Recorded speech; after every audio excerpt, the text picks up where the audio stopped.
man, I'm looking at the powder coated baby. What do you think, Josh? It's pretty breathtaking if you ask me. Yeah. It doesn't look real. It looks like a CAD model. It looks like a 3D, or it even looks like as a kid I did like those model cars. Did you do those model cars or no? Oh yeah, I built some of those, yeah. I know exactly what you're talking about. Yeah, it looks like that. Yeah, it's sick. You guys ready to see it or what? Look at this thing.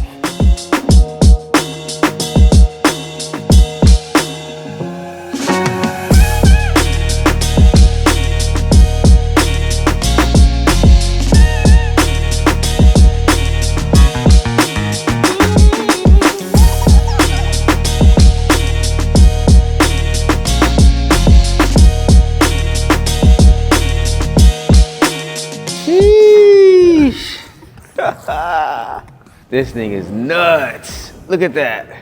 It's so good. Oh my God. Video outside for you guys, but it unfortunately started to rain. Sheesh. All right, so yeah, the whole car was put in the oven. Like literally the whole thing.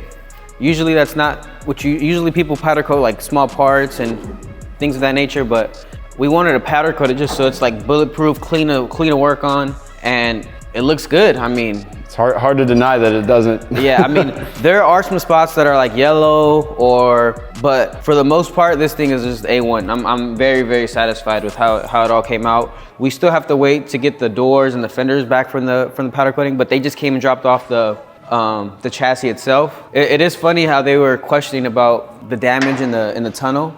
But we told them that we bashed that in on purpose just so we can make sure the transmission and everything fit. Yeah, and the V8 sorry, fits. I may have went a little too much on that, but. Yeah, the only other parts we bashed in was the inside of here. We bashed it here, we bashed it in a little bit right here.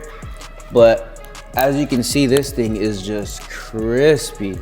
All on the underside is all done too. Like all underneath the car, it just is fresh. Yeah, it's all just, like I'm really surprised on how well it came out. It came out way better than I thought it was going to. Yeah, this was some hidden damage that we didn't see. I guess on the Corvettes, on the convertibles, I didn't even know if there's actually like a third brake light that gets screwed in here, but because of that, it ended up having rust, and previous owner just bonded over it, so that was interesting to find out. There wasn't really that many rust spots. These lines too, this is where on the original on the E30s, there's a trim piece that sits in here. That's what's crazy. Yeah, this whole thing was blocked off. You couldn't even see this channel with the holes in it. And then also these holes right here. Oh yeah, that was also bondoed. Also were bondoed over. And I think right here too. I don't think those were there before. I think those were there. Oh, were they? Yeah, those were there. Okay, I don't remember 100%, but these definitely weren't here before. Yeah. And these holes we drilled in for the rocker, so. Yeah, so anything that was bonded basically got exposed. But this isn't that bad. We may actually end up running these trim pieces. Yeah, I mean, I kind of like the no trim look, no molding look, but. Just for time. But it is what it is. It might look cool with the trim on. We'll try out some different things in this trunk. Let me hold this. Yeah, let's see some more rust down here. But it all is pretty crispy. You can see there's still some leftover sand from when they were sandblasting it. This thing is like just ready to run. Josh got excited and put this trim in real quick already, but. And then we're running like we said before, we're gonna run that fuel safe right now, but yeah, that'll probably end up getting cut out anyways. Yeah, so this is like a 6 gallon basically, and we're gonna cut it out to be the full 22 gallon, right? Yeah, the 22. They're on back order right now, so we're gonna just run this one right now. The main goal right now is just to get this car running, driving into SEMA and driving out of SEMA. And then wherever we kind of really need to take, little other shots after SEMA.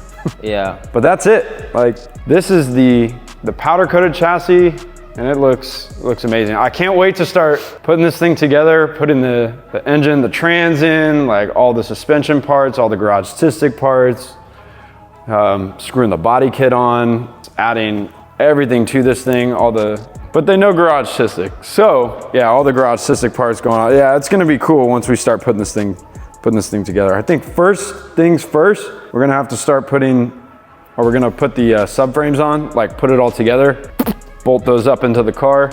Well, the first things first is that we have to there are some yellow spots on the car that are probably due from there being like oil or different things inside the frames, which you can't really get access to unless we were to acid dip this car, which we didn't do. So we're gonna patch up a few of the rust areas, drill out, if we have to drill out any of these screws that we made. That was a mistake that we did. Yeah, if we were to do this again, if you ever powder coat your car, don't leave any screws in that you have to take out, and also you can leave the riv nuts till after. But we're not build experts. This is our first go at it, so we're gonna make some mistakes along the way. Learning experience. Yep. So yeah, and also if you have any plastic in the car, you got to make sure you get it off because it will melt. This ended up getting loose because it was held by like a plastic little washer or something like that. I think we knew that too going into it, but we're just like, we'll see what happens. Yeah, I mean, some of these, like, we'll just do it when we get the car back. It's just, we got to get this thing going and we can't just nitpick every single little thing. Yeah, so we're gonna start putting it together. It sucks that we still do have to cut some stuff on the car, so whatever we cut, we're gonna have to end up painting, but this lower bar right here is gonna have to go to fit in our chase base radiator. And, oh, that's a good shot of the tunnel. We still have to get the fenders. Those are still at powder coat. The doors are still at powder coat. And all the little bits and pieces are still at powder coat. So we're waiting to get all those back too. We can put those together like right when they come back. But yeah, those are gonna get dropped off or be done probably today. Yeah, probably. So yeah, it'll just be a number of putting all these little bits and pieces together. And I think we're gonna attempt to put the front subframe with the motor, everything, and then just kind of bring it in through the bottom of the car. But we'll cross that bridge when we get there. But we can put in the rear subframe too, and that's all goes in before all the suspension parts. So yeah, we can do all that stuff right when it comes back. Awesome, cool stuff.